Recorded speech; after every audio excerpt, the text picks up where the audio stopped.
Okay, so I'm going to go ahead and share my my slides here, and we'll go through. I think that sometimes I can't view the chat box and the slides at the same time, but just let me know what's happening or if you have questions. All right, Vadnai, have you had a chance to read this? I just want to get an idea, a feel for kind of. No, sorry, I didn't get chance to Okay. read this book. Yeah. No problem. We'll just go through, we'll go through it today. We'll go through the key points and kind of teach, and there's some discussion questions that you'll still be able to participate in, whether you've read it or not. And Amadou has read this book, so he'll have all the examples that they give through the book and all the stories they give through the book, right? Yes. All right, so the book that we are discussing today is called Treating People Well. And this is from Leah Berman and Jeremy Bernard. And let's see, I have people joining, but I actually can't see your names when your video pops up. So maybe introduce yourself that just came in. With the glasses, yeah, sorry, I can't. This is Arjan, sorry. Oh, Arjan, there we go. Hi. Hi, how are you? Good, glad to have you here. So we're just jumping in right now, so so you haven't missed anything yet. Okay. Awesome. All right, so the book that we read this time, or we're discussing this time, is Treating People Well. And the two authors here, just a little background, they are the social secretaries of the White House here in the United States. So they were social secretaries during the Bush administration and the Obama administration. So when they were presidents. And social secretary, what they do is they organize all the parties and all the big events, the social gatherings. They're very involved in everything that's happening in the White House socially. So they have a unique perspective and to how to navigate the social atmosphere at a very high level. Okay, so I felt like this book was a great, it was a very high level social guide in a way for us to kind of see, okay, at that high level in politics and at the White House, how are they navigating their world socially? And how can we learn from them as to how to navigate our world socially? Because social, we talk about communication in Pronunciation Pro, and we talk about communicating clearly and with confidence. And there's much more to communication than just saying the right words and saying the right sounds, right? There's much more to it as far as how we're communicating with others, how we connect with other people through our communication. So social communication is a big part of how we connect with people. So this was a really great guide. A little overwhelming, right, Amadou? It was a little overwhelming. There was a lot of how-tos. A lot of information. A lot of information, a lot of like kind of do this, don't do this, do this, don't do this. lot of examples as well. Yeah, a lot of great examples. And I like the stories because it really illustrated some of these key points of how to navigate some of these social situations. Okay, so just kind of starting off, the subtitle to this was The Extraordinary Power of Civility at Work and in Life. And I just wanted to get a gauge from you, what does civility mean to you? And anyone can speak up, anyone can speak up and kind of share your ideas, but I may call on you if nobody speaks up. What does civility mean to you? Hi, Annie. Okay. Yeah, Arjan, go ahead. Well, I was just gonna say that for me, stability just create what I'm trying to say, a safety net for whatever you're trying to, whatever you're trying to accomplish. So, for instance, like if you were trying to build a building, you want to Mhm. have a stability building by creating the foundation. So Mm. for me, it's just a safety net when it comes to stability, and same thing in finances, same thing in life as far as just having a stability, emotion as well. So that's just my Okay. Yeah, civility. I think that's interesting, kind of thinking of civility as so there's, and I want to make sure that these two words, that we're not confusing these two words. So there's stability and there's civility. And I want to make sure that those, because they can apply to both. And I think they actually are interrelated, but civility, and you kind of talking about that, having that foundation, and it creates safety. And I think Mhm. you're right, in social situations, when we have that civility, when we have that kindness and that generosity and that respect for other people, it does create safety and trust, doesn't it? Right. Yeah. Yep. Yeah, I like that concept of a foundation. You have to have that foundation to create safety. That's great. Do you have any other thoughts, Amadou? For me, basically, it is how you behave in society Mm-hmm. and the small things that you do in your everyday life. Mm-hmm. It's my definition of that. We're not an island, are we? We can't operate just on our own. We have to operate with others. So it's vitally important that we learn how to interact appropriately with others so that we can accomplish what we're trying to, what really we really want in life too. Okay. All right. Vanna, will you go ahead and read this one for us, this quote? Yeah, sure. People will forget what you did. People will forget what you said. But people never forget the way you make them feel. Mhm. Maya Angelou. Angela, yeah, absolutely. What do you think when you hear this, Vanna? So I think here it mentioned like people will forget like what we did for those, but they never forget like what we said about those peoples. Hmm.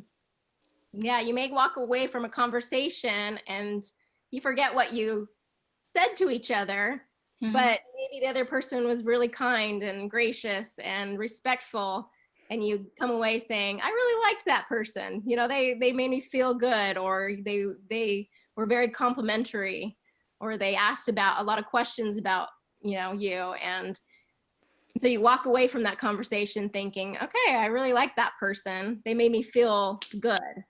Yeah, Uh, I mean, behavior matters a lot, like how we behave with others and Absolutely. how they are feeling. Yeah. So we really want to pay attention to that. It's a very important concept. And I think sometimes we can go about being a little, abrupt, or just have our own ambitions of what we want, and we forget about those around us. We need to open our eyes to others and how we're interacting with others. All right.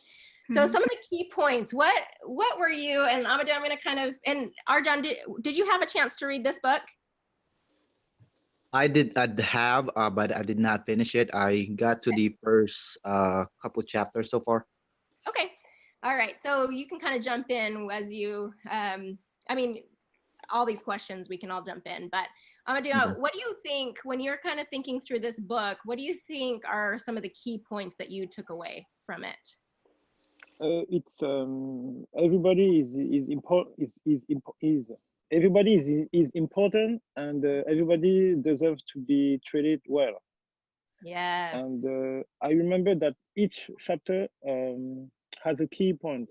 So it goes through um, every 12 tips to treat people well. So first, confidence, Mm-hmm. listen first, talk after. Mm-hmm. So and I can't remember exactly the 10 other.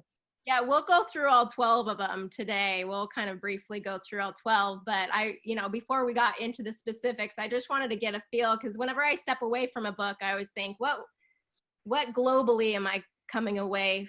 What feeling does it does it bring me, and what key concepts do I walk away with from this book?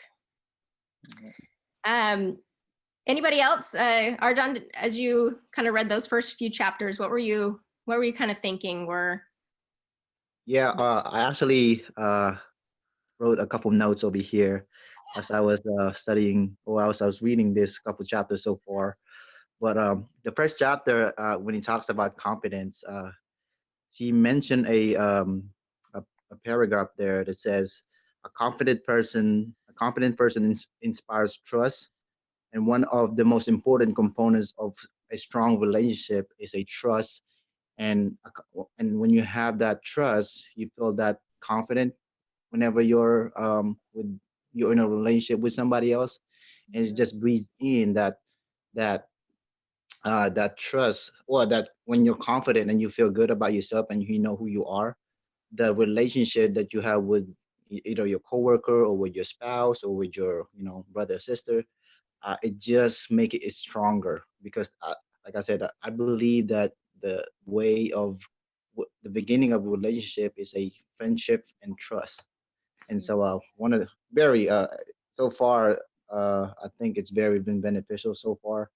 Just reading a couple chapters, just like I got like these notes. I'm like, Yeah. whoa. That's what I found myself too. I was listening to it. So I always listen to my books, but then I have my phone there and I'm sitting there typing all these notes. Yeah, I actually have the copy itself, so like this is what I really good. Oh, good. Okay. Well, good. Yeah. So here are some of the takeaways that I came to. One big thing was about maturity. I thought, without maturity, and especially emotional maturity, there's no way you could use all of these tips and tricks and tools and kind of their list of things to do and not do, because it is very quick. You have these interactions with people and you could be offended very easily, or you could be hurt, or you could get really caught up in the emotion of a situation, the stress of a situation, things like that. And if we don't have that emotional maturity to be able to ground ourselves, Yes. there's no way we're going to be able to have the mind, like the clarity of mind to use some of these tools, right? So it really does, you have to step back and say, where am I in my emotional maturity? Do I have the capacity to have somebody be yelling at me or being rude to me and, to my face, and be able to be okay with that, and not, turn in anger back at them. Right. Yeah, so that definitely was a takeaway for me. Can I stay grounded in difficult situations? Okay. And I have then, another one, Annie. yeah, go ahead. It was another, I think one of the first chapters. I think it was Leah that says this. He said, "We all have, we all have hidden strengths, but we all tend to take it for granted.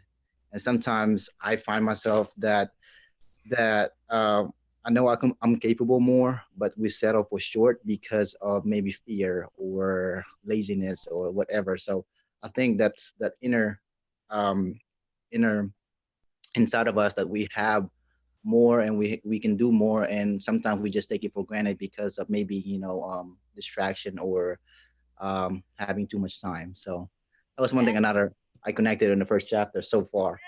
I love that. Yeah. So just, yeah, that's definitely a big part, that voice in our head, right? And what we're telling ourselves, and the story that we're coming up with in our mind about ourselves and about others. Yeah. Right. Okay. If So I may, yeah, go ahead. if I may, there's another takeaway, is that you don't have to do big things to treat people well. So even small thing, you can change life by small extra effort in anticipating people's needs. So it's a small thing, but it can make a big difference. Welcome, Victoria. Hello, Annie. Yeah, glad to have you here. So we're just talking about kind of the key points from the book before we kind of dive into the specifics of Yeah. it. So, Unfortunately, I didn't read the book, but I will try to participate in the discussion. okay, great. Yeah, just speak up as you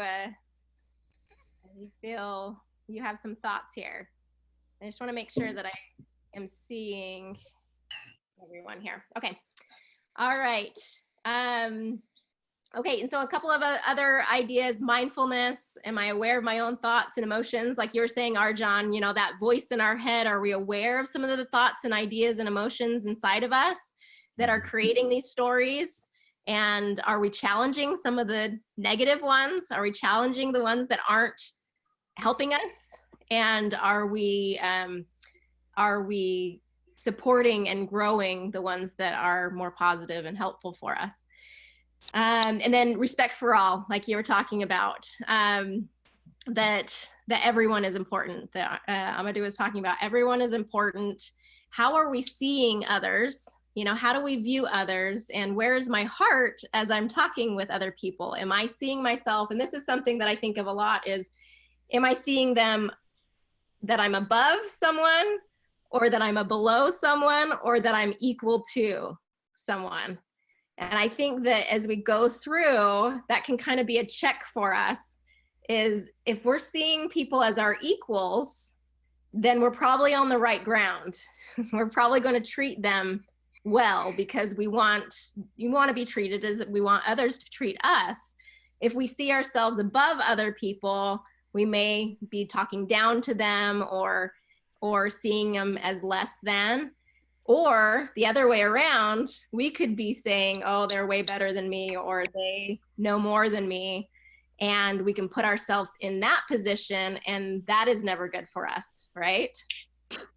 That doesn't bring confidence, like the first chapter talks about. Okay, and let's see. Oh, and then self-reflection. You know, there was just a lot of self-reflection for me. There were a lot of, okay, how do I handle these things? What have I done?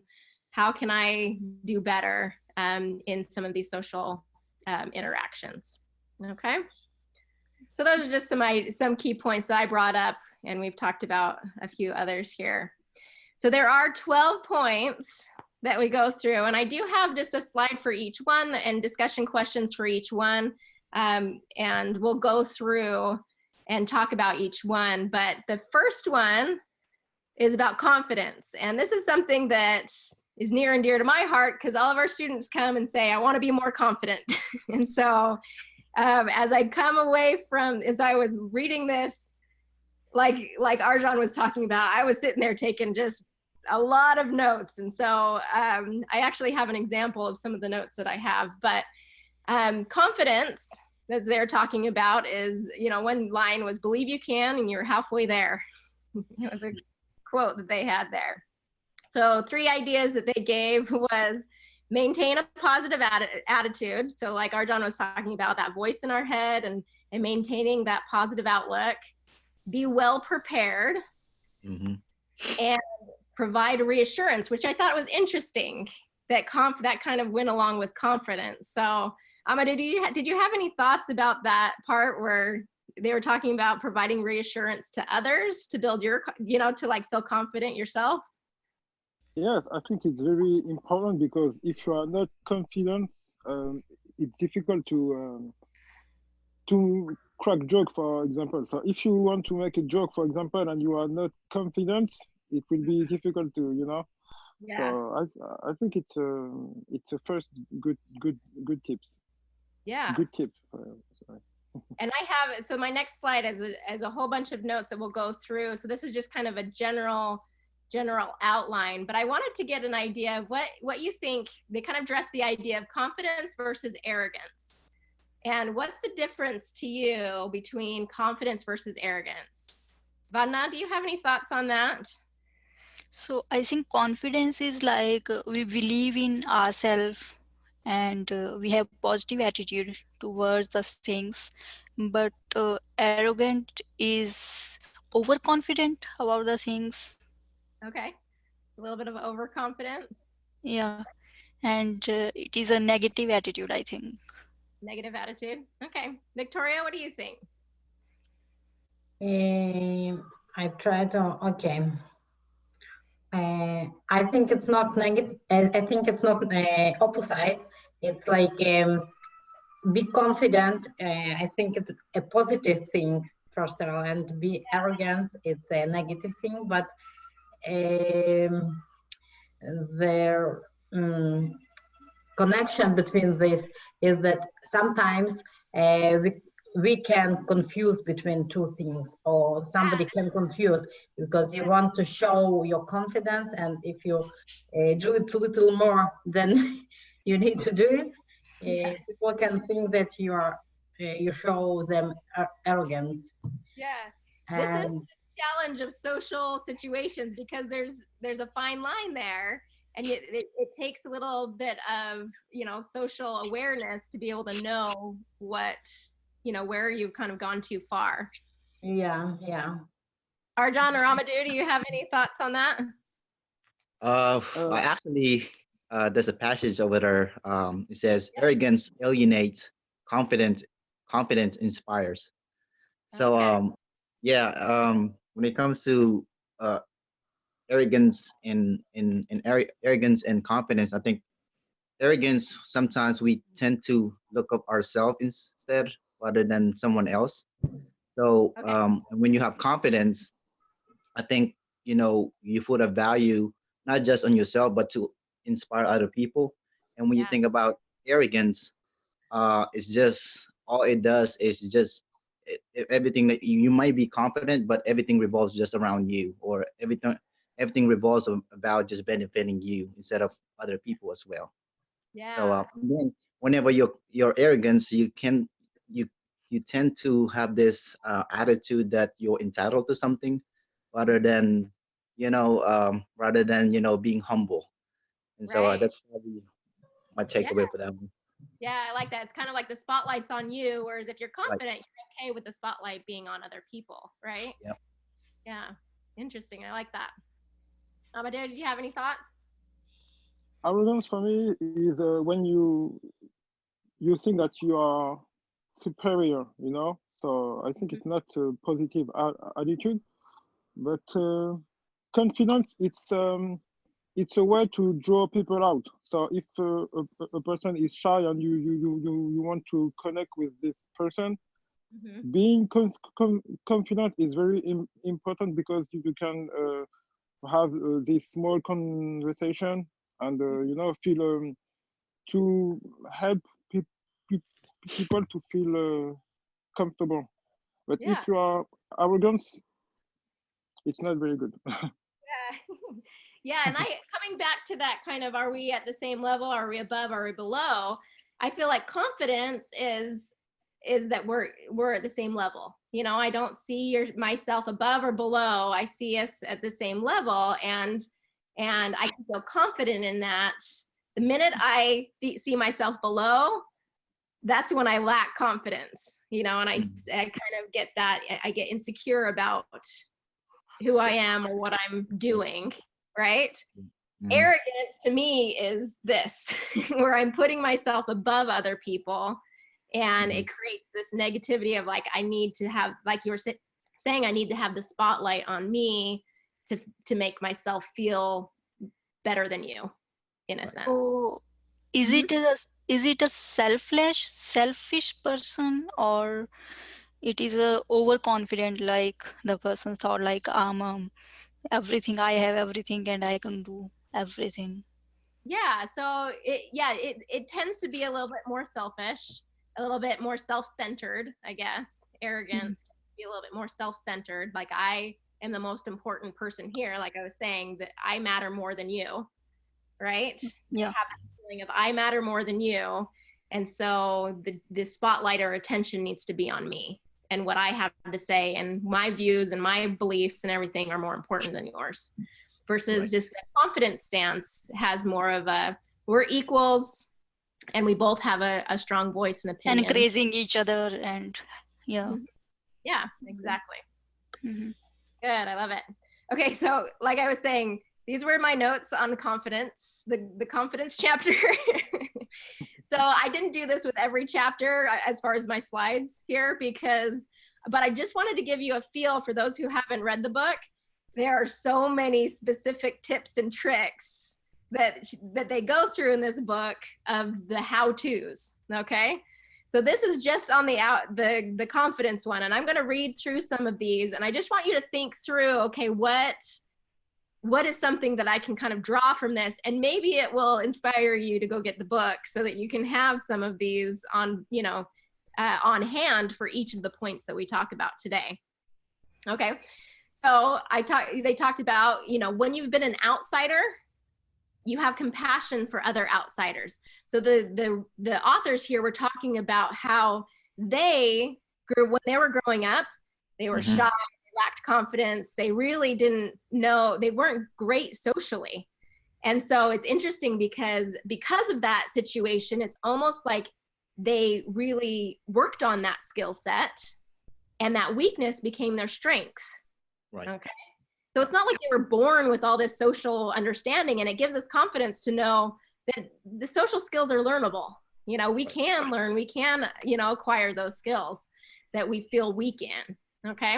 But I did think that was interesting that as an outsider, and we all feel like outsiders at times, that as an outsider, it does help us have compassion for others that may consider themselves outsiders. And so that's a social skill and a social advantage to kind of have that compassion in that way. So if you remember in the last slide, we had those 3 main points. So maintaining a positive attitude, be well prepared, and provide reassurance. So here are some points and ideas they gave for each one of those.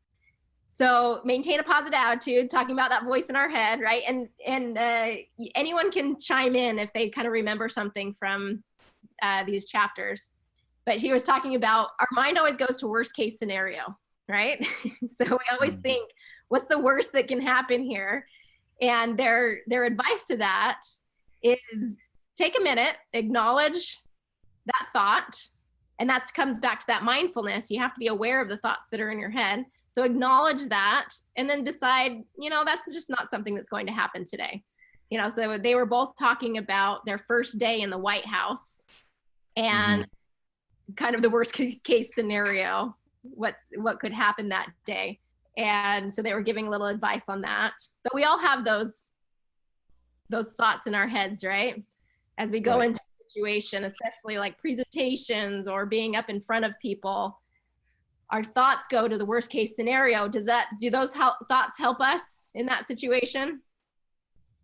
No, they cause the opposite, right? So we have to be very mindful of those thoughts and be able to acknowledge that they're there, but then change them and say, this is what's going to happen today. Have faith that others see your strengths. So I think Arjun, you were talking about this. You can, choose to perceive what other people are thinking. You could choose to think, oh, they're judging me. They don't think I deserve to be in this position. They don't, or you can think of all your strengths and say, oh yeah, I got this job. I got this position. I'm here for a reason. They chose me, and others can see that as well. So it's all that. I think there's a passage over there. I think there's a passage over there that says, act like you belong. Yeah. Yeah. So. And it really, so much of it just has to do with the thoughts in our heads, because other people are probably just thinking, oh yeah, new person, or yeah, they have no thoughts of it. It's our own thoughts that are causing the trouble in our head and the lack of confidence, right? Right. Okay, bring optimism. So when you're, addressing a problem, don't just bring the problem to your boss or, to your spouse or whatever. Bring solutions. Come up with some solutions so it's more positive, a positive conversation. They talk about posture and eye contact with everyone and how that can help not only you feel confident, but the other person feel confident in you. Again, remind yourself of your own strengths. Engage with others around you. Be the first to say hello, to introduce yourself. How often are you guys the first to introduce yourself in a social setting? Does that happen? Or do you kind of wait?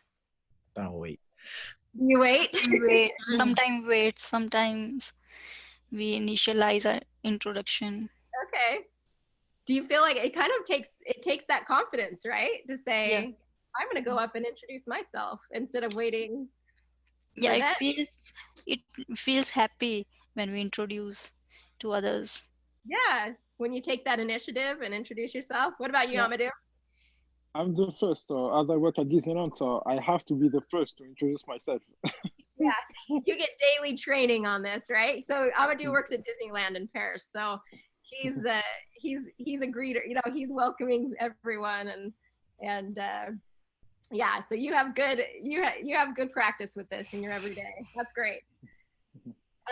Okay, so the second point was be well prepared. So they talk about, I was surprised at how much they talked about dress, kind of how we dress, and dressing well and dressing comfortably, picking out your clothes beforehand so that you're not scrambled in the morning to kind of getting ready. Noticing how other people are dressed so that you can feel comfortable in that setting. Being neat and well groomed. And if you don't know exactly what the dress code is, ask, and there's no problem with asking. Get to know names and information about people so that you can connect with them. So that definitely helps bring confidence, right? Where you can kind of go in with something to talk about. Research your new organization if you're going into a new place or a setting or an interview. Do your homework. Make sure you know what you're up against there. I was actually just talking to my brother recently, and he was talking about how in his early stages of his career, some of the interviews that he did, and he's like, I had all these interviews with kind of his father-in-law had gotten him some interviews with some, big time people in New York City. He was just laughing about it because he was just this young kid coming into these interviews and had no idea what he was doing and was not prepared whatsoever. And so he's like, they're doing this for me as a favor, but I had no business being there. So anyway, and don't be shy about seeking information. Ask for advice and ask questions. It's better to ask questions than to go about not knowing. So you can see how a lot of those things would bring confidence in a new situation, right? Yeah, those are important, just how-to specifics. And then provide reassurance. They just talked about everyone likes to be told that they're doing a good job. So as you provide reassurance to other people, they'll feel good about what they're doing, and it definitely will help people feel like they can handle anything. So if you're in a situation where you're the boss or you're managing others, even if you're not overseeing people, everyone loves to feel like they're doing a good job, right? And providing that reassurance helps them feel better, and it helps you feel more confident in your relationship with them. Okay. So that was a lot of information. We're definitely not going to go that deep with all of them, but since confidence is such a big topic for our Pronunciation Pro students, then I thought that this would be an appropriate one to kind of go into a little bit more. Does anybody have any more thoughts about this chapter on confidence? I think the main thing in feeling confidence is to be prepared. I think it's when you feel that you know that you are prepared and you have some information and you can speak, for example, in this language and be understandable and to understand. I think it's bring the most confidence than other things, because if you can dress beautiful clothes and not to be confident because you know that you can make mistakes and or I don't know. Yes. So I think it's the main. All things are important, but this is the most important. Okay. Yeah. For So me. being well prepared. Yeah, I agree. That's a very, very important part. Of feeling confident when you're going into a situation. Absolutely. All right. Okay. So the next, and Amadou, you might have to correct me on some of these 12 points because I was listening to it and I was trying to like pull out the 12 points, and this is what I came up with. But if I'm wrong, please let me know. Okay. Okay. So humor and charm, and was talking about it can be learned with practice. And this is something that earlier on in my life, I didn't think could be a learnable skill. You're either funny or you're not. Okay, I didn't really think of it as something that you could develop. What are your guys' thoughts about kind of humor and charm, and when do you feel like you're most able to bring out humor and charm in social situations? But before you said that everyone can learn. Uh-huh. I think there is the same thing here. Everyone can learn to be nice, to be funny, to be associated with people, to know how to speak to them, and to, you know, some people, we like people, there are some kinds of people that we like, everyone like them. And I think that this can be, we can bring it with, develop it. Yeah. Yeah. Yeah, it sure can. It sure can.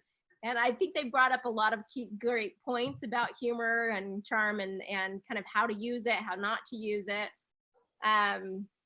He was talking about, they were talking about reading the room and just kind of getting a feel for who's there, what kind of people, and knowing some background information about the group that you're with really does help you kind of avoid conflict, but also how to kind of break the ice. Do you know that term, break the ice? Yeah. Yeah.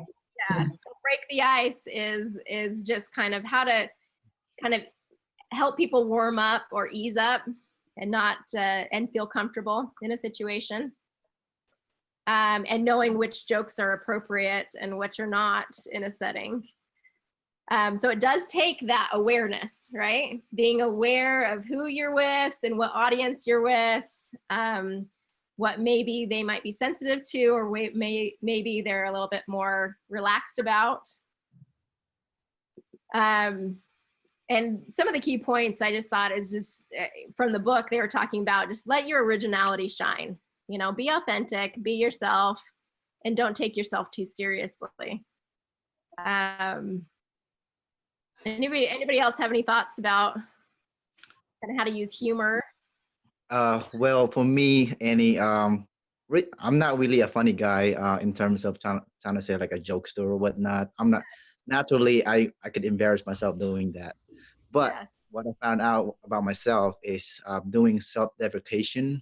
Well, I'll make fun of myself, and it talks about in the book to where it's like, it's way better and much safer to make fun of yourself rather than making a point of someone else, or um, or because you, like you said, you can offend somebody because you gotta realize the room and the environment that you're around with, because not everyone is maybe as humorous or a joker or a jokester, or some people are serious, very serious person that they just want to get their task done and then get out of the way.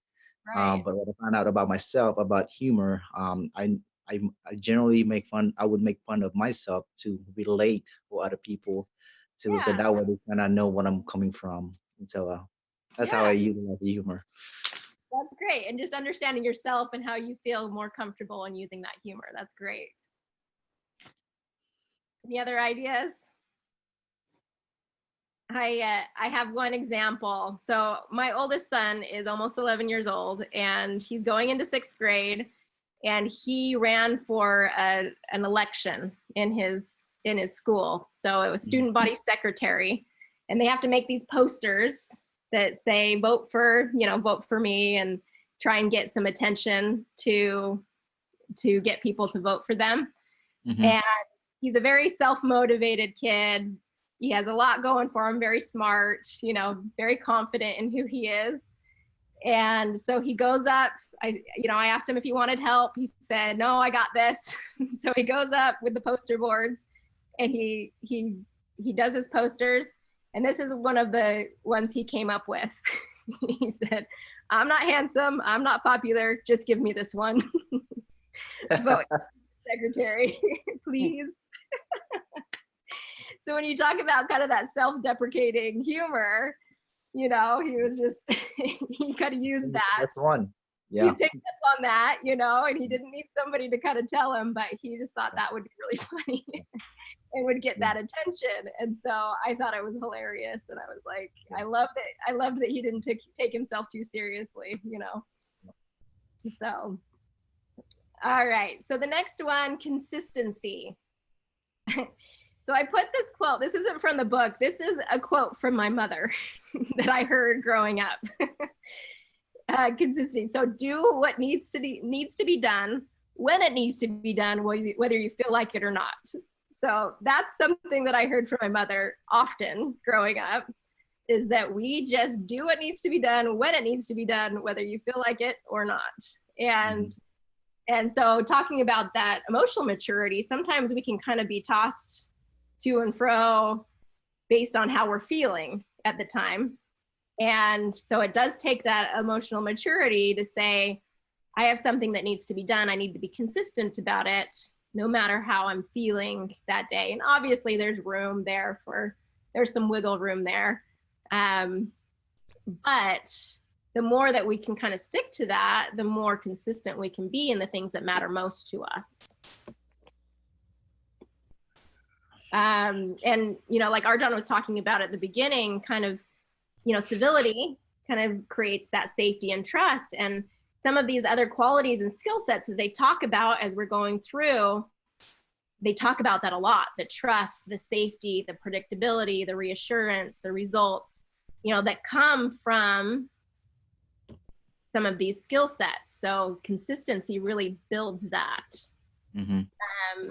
And they talk about in the book, kind of the how-tos are creating systems that are predictable, creating routines, check-in routines to make sure people are consistent, that maybe you oversee.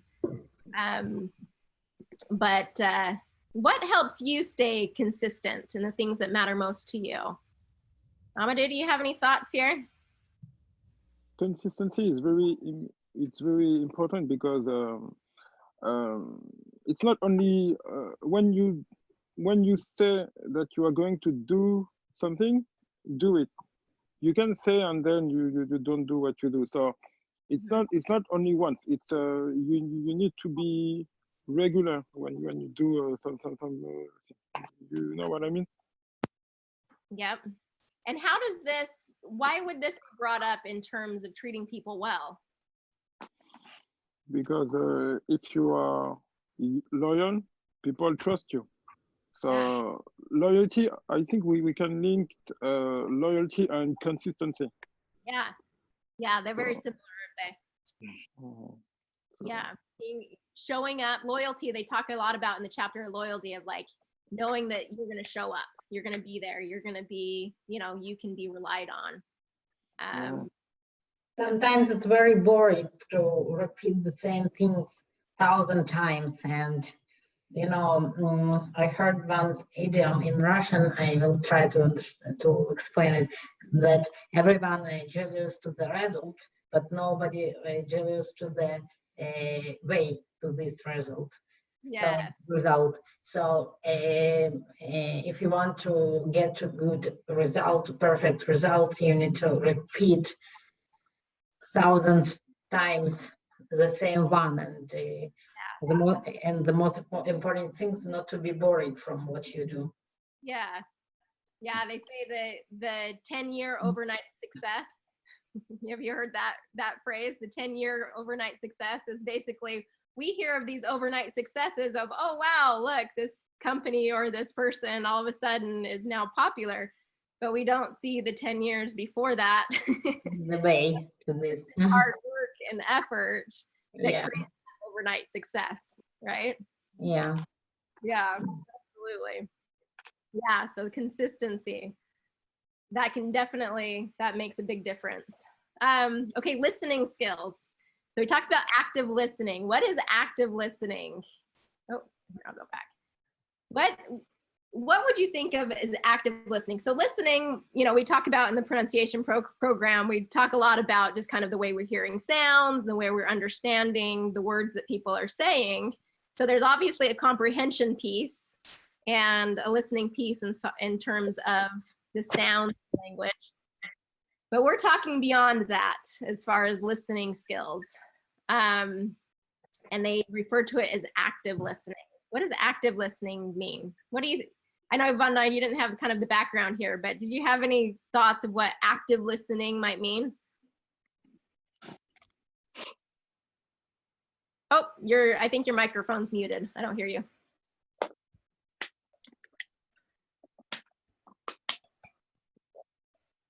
Nope.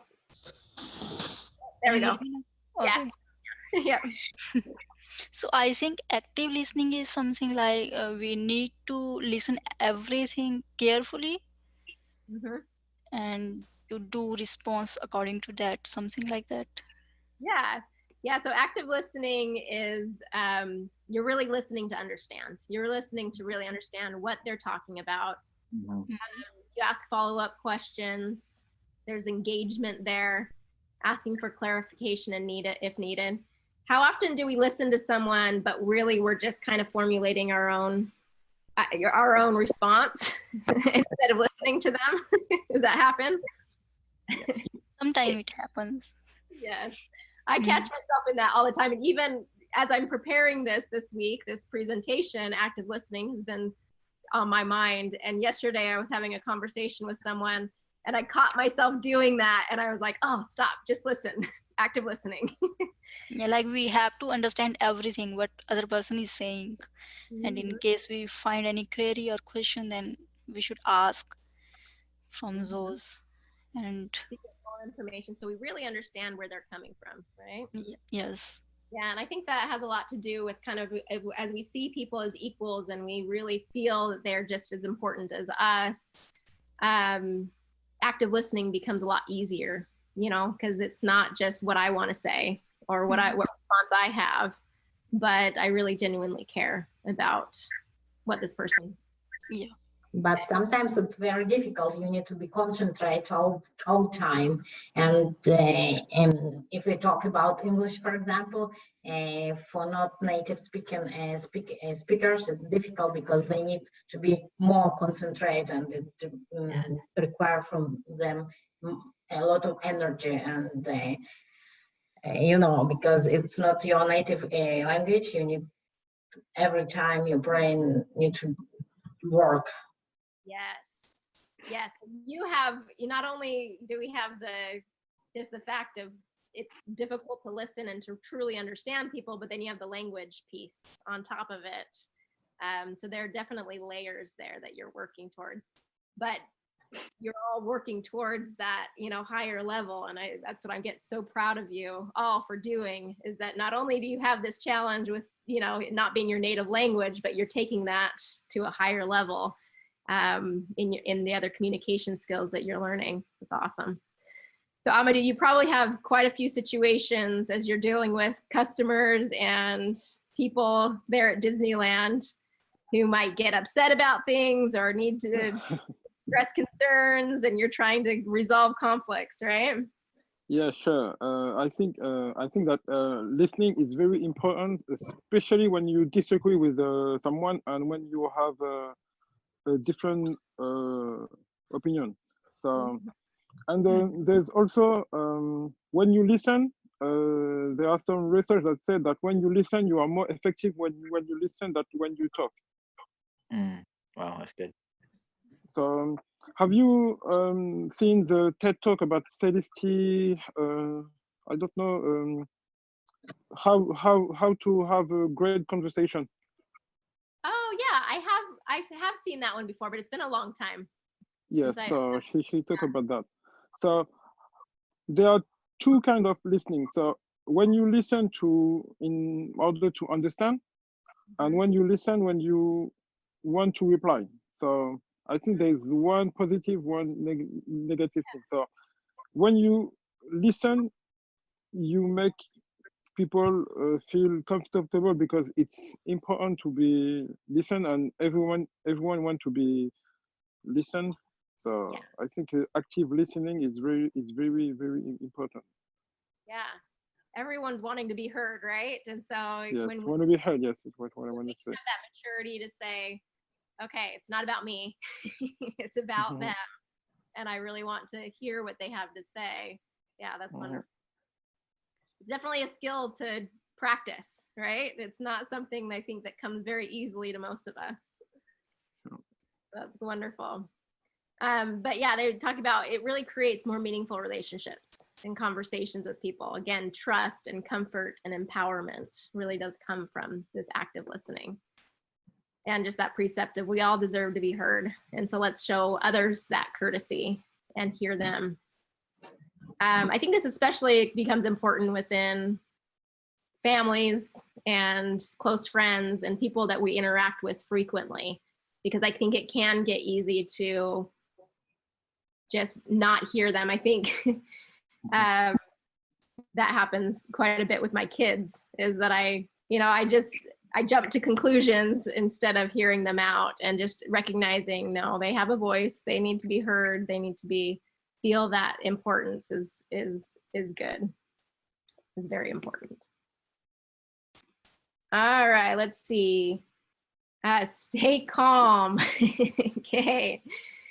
Act as if the public is always watching. That was a tip that they gave kind of in the beginning too, is if they're in a situation where pretty much everyone, the public is watching all the time, that people are kind of watching them with a very close eye.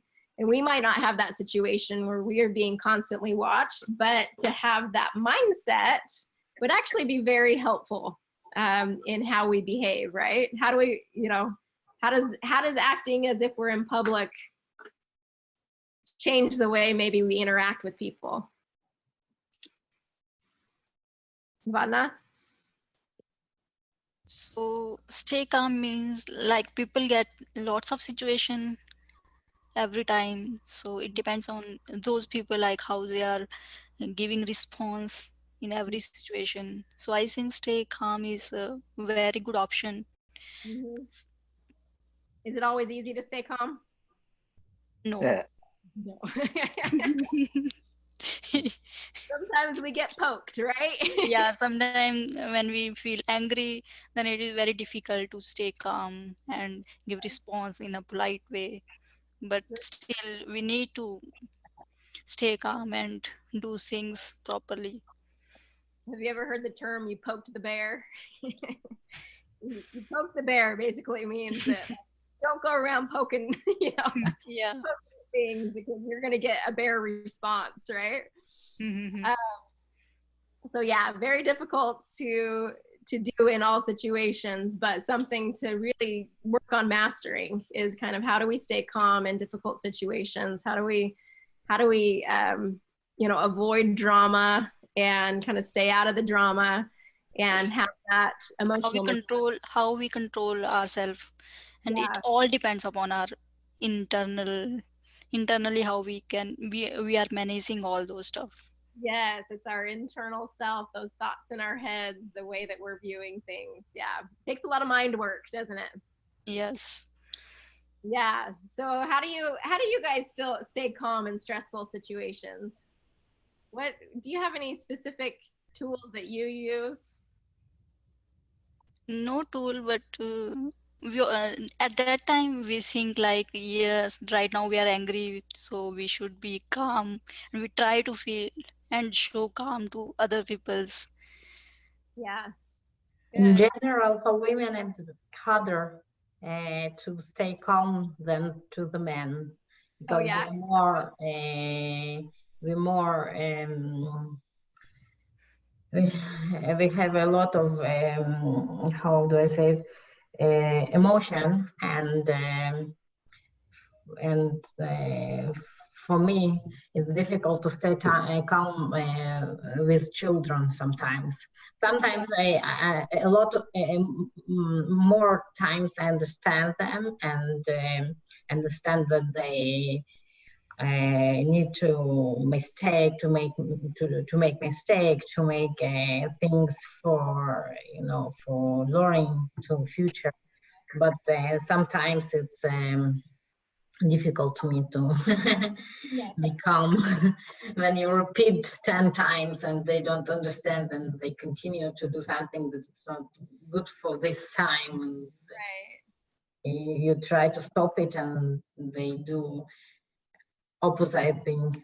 And so, yeah, working with children is probably will test your emotional maturity, that's for sure. Yeah, I think that conversation about religions and about political religions, it's a subject that better to avoid to speak with the people with other point of view if you don't want to. Tread lightly on those topics, don't you? You have to kind of know when to talk about it, when to not, because it could become a very sensitive so topic. One of the solution is to avoid to speak about avoid the drama. If you know there's specific conversation topics that just will create drama, let's just go ahead and avoid those. Yep, good. That's wonderful. Well, good. Yeah, one thing that I talk about, well, I keep going back to my kids because they give me the most examples in life, but we talk about how hurt people hurt people. Mm-hmm. So if someone's causing harm or attacking or hurting or bullying or causing problems, let's think about it in terms of what are they hurting? What's going on in their life that causes them to want to hurt? And having a little bit more compassion for that person of saying, well, what might be going on in their life that is causing them to want to lash out at you or want to, treat you in that way or say those. So I think that phrase is something that we talk about quite a bit because it definitely sticks in their mind of, it's not about me, it can be about them. Right. So, all right. Okay. Handling conflicts with efficiency and diplomacy.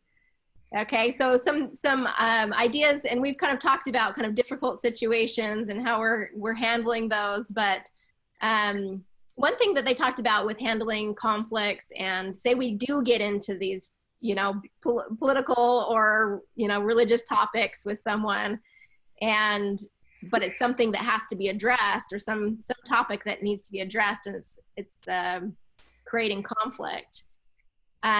One key point that they really emphasized was to have accurate information. Really do your research, listen, acquire knowledge, get the viewpoints. That active listening definitely comes into play here. As you get the different points of view and you have that more information to empower you to be able to handle the conflict in a fair and just way. I thought that was really a great example. To be fair and partial, you do need to be able to get the points of everyone, and seeing everyone's voice as important, no matter whether you agree with them or not. We have to make sure that everybody's voice is heard so that you can, come to a resolution that works for everyone. So being inclusive. Have you had situations where you feel like you have successfully handled kind of some of these difficult situations? Anybody have any examples? I have a lot of examples. Yes, I bet you do. How do you handle these difficult situations? Let me think about one example specific, because there are so many examples. So,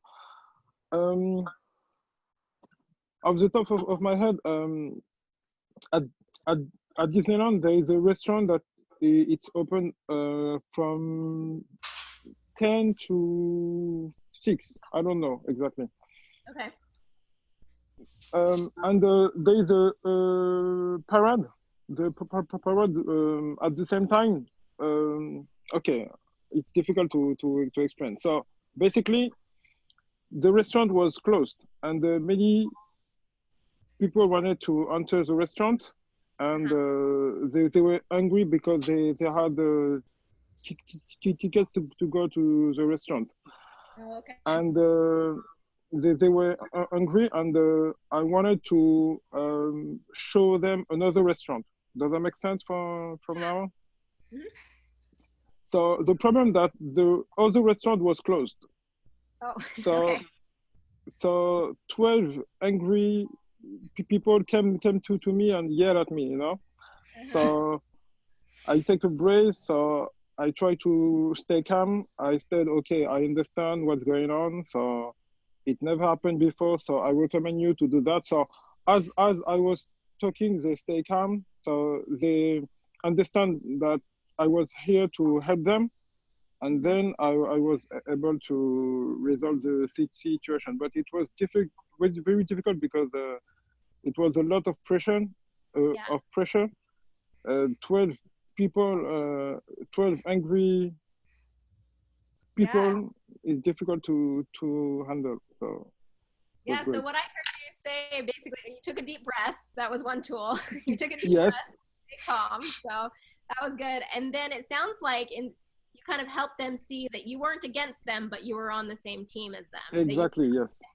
Them, and that you were trying to do that. I think that's a wonderful technique in resolving difficult situations, is if you can make them feel like you're on their team and you're working for them to solve the problem, it helps people kind of bring down that wall of defense. Exactly. Not to mention that they were speaking Spanish, so I was trying to speak Spanish with them. It wasn't a good Spanish, but I make myself understood. So it was the most important point.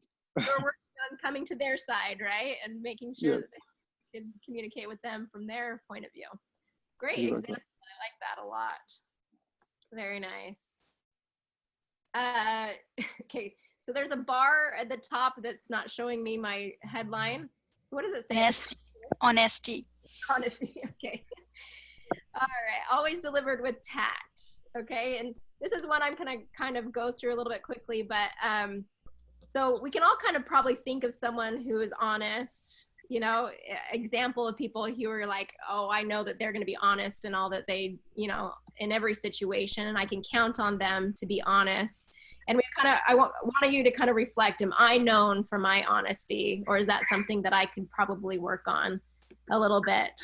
One question they addressed in the book is, you know, is it sometimes appropriate to not be honest? And they gave some examples of when it wouldn't be appropriate to be fully honest. But what are your opinions about this? Arjan, you've got a smile there. This is kind of funny though. The term when you said, you know, it's okay not to be honest in a proper time, where whenever you know, whenever you have a lady or your spouse, they say, hey, does this clothes make me fat? Yeah. The best way to not be honest is just to stay silent.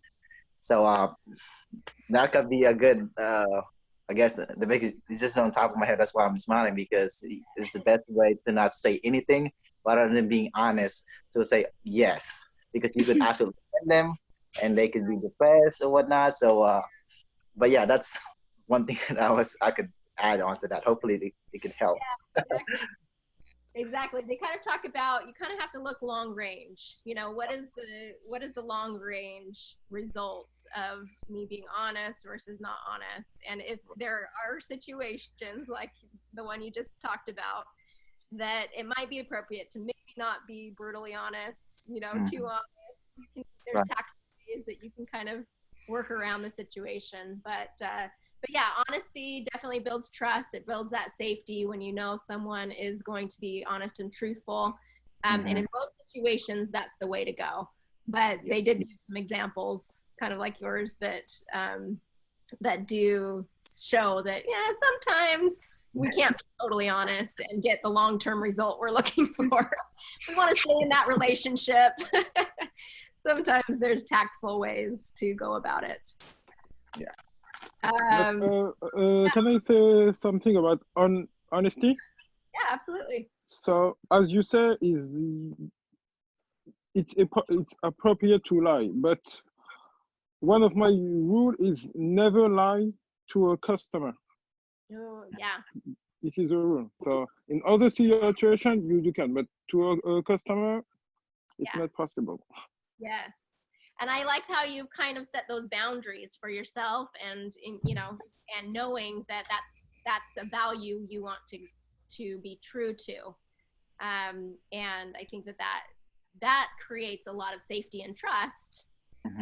When, you know, especially with your coworkers, with the customers, with everyone, knowing that Amadou is going to deal with things honestly and appropriately. That's wonderful. Yeah. Like I say, maybe telling a lie is probably maybe 5% of the time, whereas 95% of the time it is best to deal with honesty. Okay, what's the top one here? Loyalty. Loyalty. Okay. So loyalty, keep your word and follow through. And we've talked about loyalty a little bit more here, so maybe I'll skim through this a little bit for sake of time. I know we're over. Does anybody need to leave right now? I think I'm gonna go about 5 more minutes, and then we'll wrap it up. Okay. Do you need to go, Victoria? I heard. Yeah. Are we being loyal to our workplace, co-workers, bosses, spouse, marriage, and children? Yeah. And, you know, for workplace, we usually, in the beginning, almost all employees feel loyal in the beginning, but with time, this sense can be loses. But I think even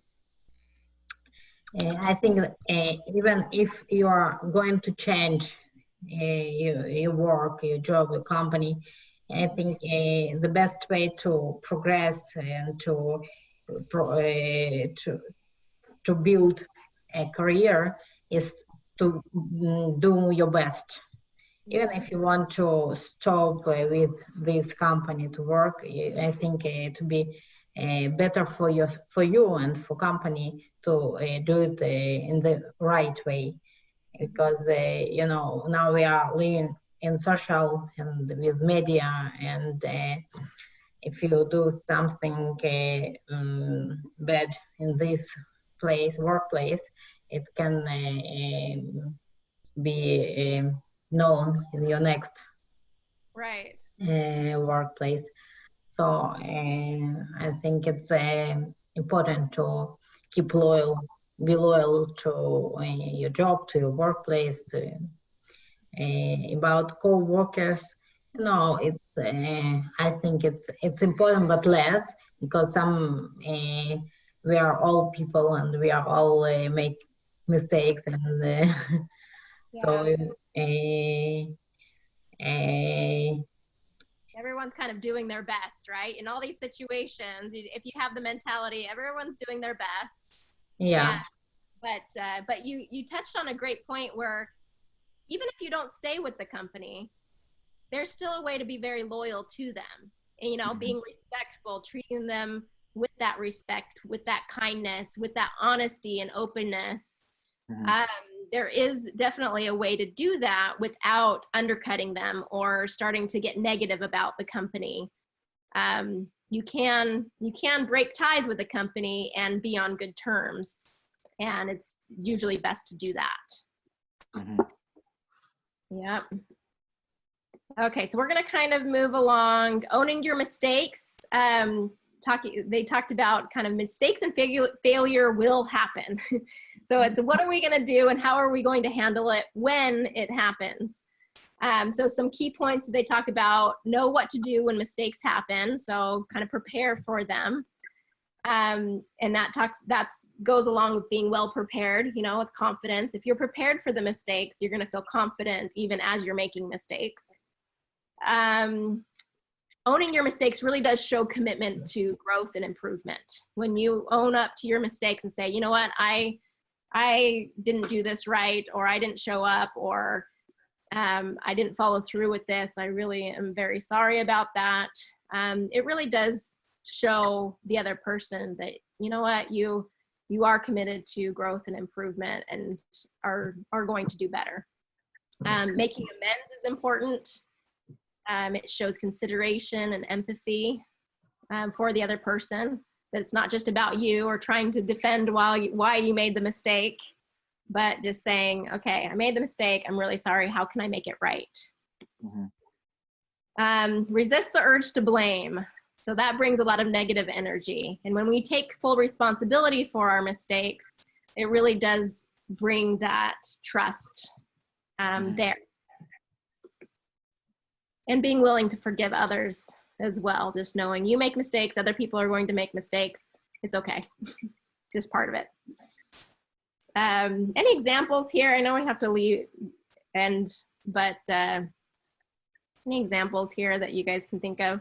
I have many examples with my kids where I, like you were saying, I jump at them, and this happens with coworkers. I think for me, my work is online, so my coworkers, people that work for me, it's either through email or phone, and so I have a little bit of time to like process through things before I talk to my coworkers, versus when your coworkers are right there and you're having to resolve conflicts right there face to face. I think that does get a little bit more challenging, right, Amadou? Or it's just right there, and you have to stay calm in a very intense situation. You don't have time to kind of gather yourself. But I think even apologizing to our children, apologizing to people, our family and close friends, becomes very important. All right, let's see. Oh, difficult people. Okay, so it will happen, smile anyways. So kind of like with the mistakes. The mistakes are going to happen. Difficult people are going to happen. It's just part of life, right? Some ideas: rise above petty situations. You kind of have to somewhat distance yourself emotionally sometimes with those difficult people, and have some level of not caring, because if they're ones to instigate or like the drama, especially, they kind of feed on the drama, the attention that comes from the drama. You almost have to kind of distance yourself, right? How you guys have situations like this where you kind of have people you have to work with? Arjan? It's kind of like a crab in a bucket.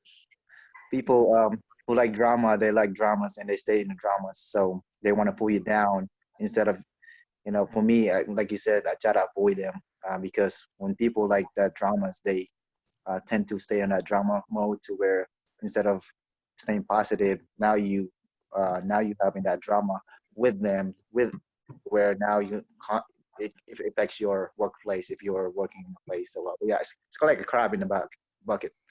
Avoid them. Like that. I've never heard that one before. That's good. Crab in a bucket. Do you know what that means, or have you ever heard of that? Or I haven't heard that before, but you just described kind of getting. Well, right.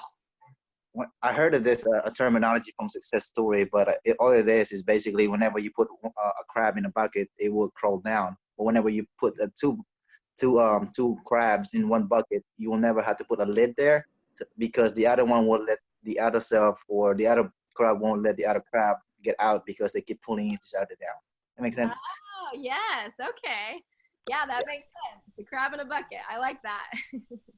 Yeah, it just kind of pulls you down and you can't win in that situation. Yeah.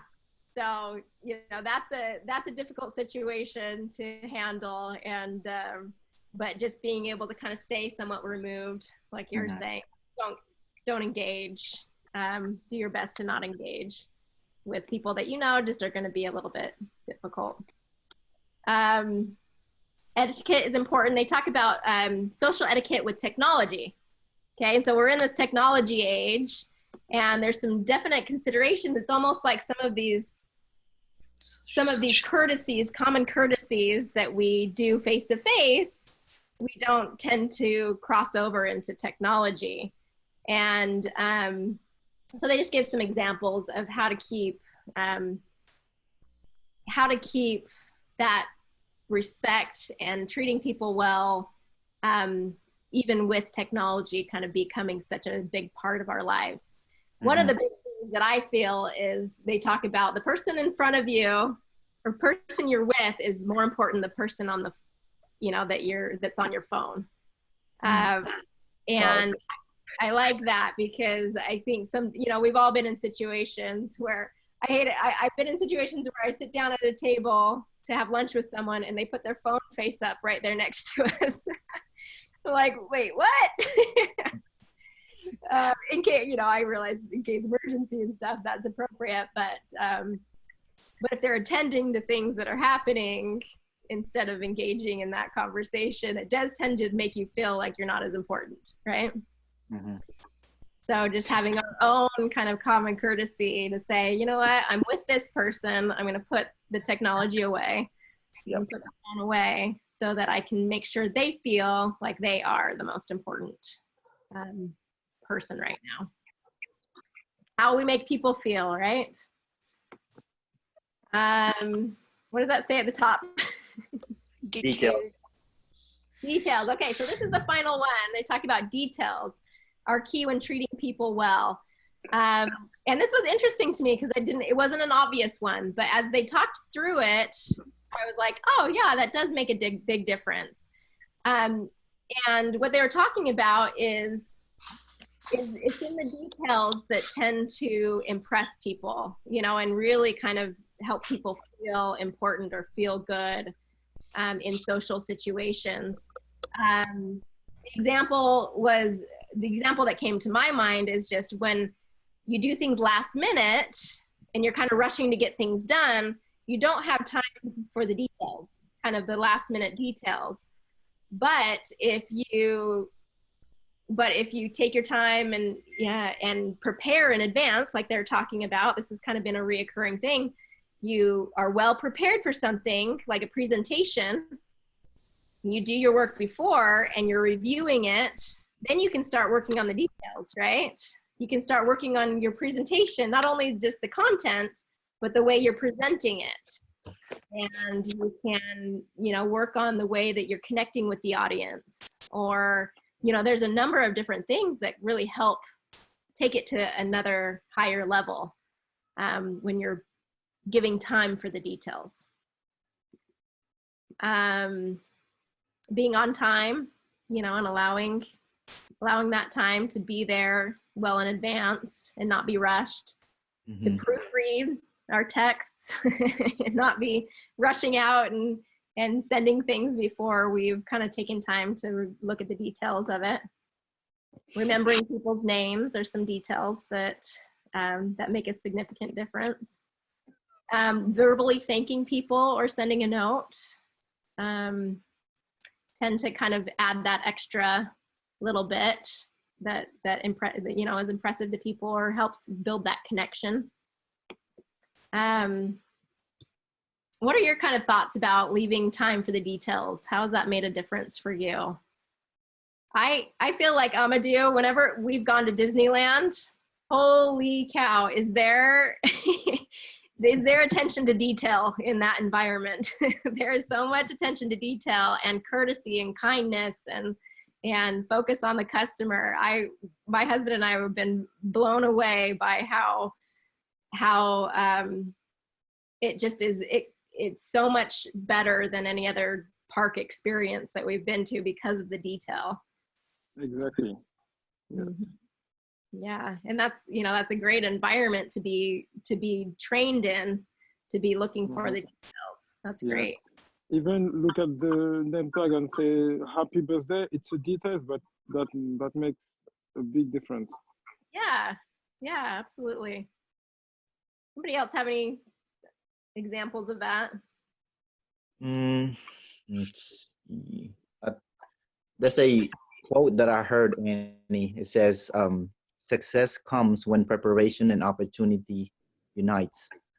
And so whenever you're well prepared and you take the time to be prepared for what you want in life, then the outcome of what you're trying. Let's say you're trying to present a presentation, kind of like you're doing right now. But whenever you're well prepared for what you're gonna do, then the outcome of that will be your success. And I think whenever you leave time to just you leave time to pretty much prepare yourself for whatever you're trying to do in life, it just create an insurance for yourself. So that way you're not running all over the place where I was like, oh my gosh, what I'm gonna do? What did my note says, and then you forget your notes. And whenever you have time to evaluate the details and the things that you need for your presentation or for whatever you're trying to accomplish, then it just give you a relax and just a peace in your heart to us, like, you know what, I got this because I took the time to study the details of what I need to accomplish. Yes. Yep. And that, just like you said, the success doesn't just happen. It's because of all this preparation, because of all that you've done before. To me, it shows a very proactive instead of a reactive experience. And that's where success definitely comes in. Wonderful. Okay. All right. Those are our 12 skill sets. We've all got it, right? We're all mastered it now that we've reviewed it. Hardly, right? This is a lifelong pursuit, but a really good roadmap to kind of what it takes to kind of have that kindness and civility in our social situations. So I want everyone to go through and tell me one thing that takeaway, one thing that kind of stood out to them that they want to work on, that you want to work on, and you're going to pull away from this experience and apply. How about you, Victoria? I think that it should be all together. It's a work, when it's like it's like you put the puzzles, and only after you put all the puzzles, you will see the picture. The same with these skills. If you will specialize in only one or two, and other you will ignore it, you will not see the best result. I think for seeing a picture, you maybe not in the higher level all of them, but maybe remember at least all of them. It's important, and if you can to apply it as much as you can, it's better for you. Yeah, absolutely. Wonderful. Okay, Vadna, what's your takeaway that you're going to apply? Are you still there? Let's see. We'll move on to Amadou. Vadna might not be able to respond here. Okay, Amadou, what's your takeaway? My takeaway is on your mistakes. So I know that it's part of the process. When you make mistakes, you learn. So if you don't make mistakes, so I think it's important to own your mistakes. And in the book, they say that there's a difference between I wish I hadn't said that and I'm sorry. So it's better to say I'm sorry to try to pass the buck. Yeah, Absolutely. Okay, good. I love that. We're going to take something that's specific to what we need to work on, right? Yeah, that's great. Hey, Arjan? I would say a couple of things for me. I would say consistency and details are important. These two are very, very, actually, I'm still working on, and I need to continually work on, because oftentimes with consistency, I'm a very good starter, but finishing is another thing. So, And then, like I was saying, as far as earlier about details are important. Just giving the time to myself to evaluate of the things that I need to, when it comes to details, study the details that I need to, in order for me to accomplish what I'm trying to accomplish. So. Mm-hmm. Awesome. Okay, wonderful. Mine is active listening. That skill of active listening definitely came up this week, and I was like, oh wow, this is something I need to work on. This is something that that I think that when I'm with my students and things comes a lot easier because that's my job. You know, it's part of what I do is a lot of active listening. But with friends and family, I think I sometimes have a little bit of a struggle with that. So I'm going to work on active listening. All right. Well, thank you so much for coming today. I hope that this discussion has helped you and that you can use some of these skills and apply them in your life. And thank you for all of your comments and your thoughts. And that adds significantly to these discussions. So I appreciate you being here and participating. All right. Everyone have a great rest of the day. Okay. Looking forward to finding out the next book. The next book, yes, and we will start it. I'm going to take a few months because my kids are off of school for the summer, so I'm going to I'll be reading a lot during the summer because we do a lot of road trips and I listen to a lot of books. But so when my kids are back in August, we'll do another book club. Okay, so August will be our next book club meeting. Okay. Okay. August. All right. Look forward to it. Thank you so much. Thank you. Thank you. Bye, everyone. Bye. Bye.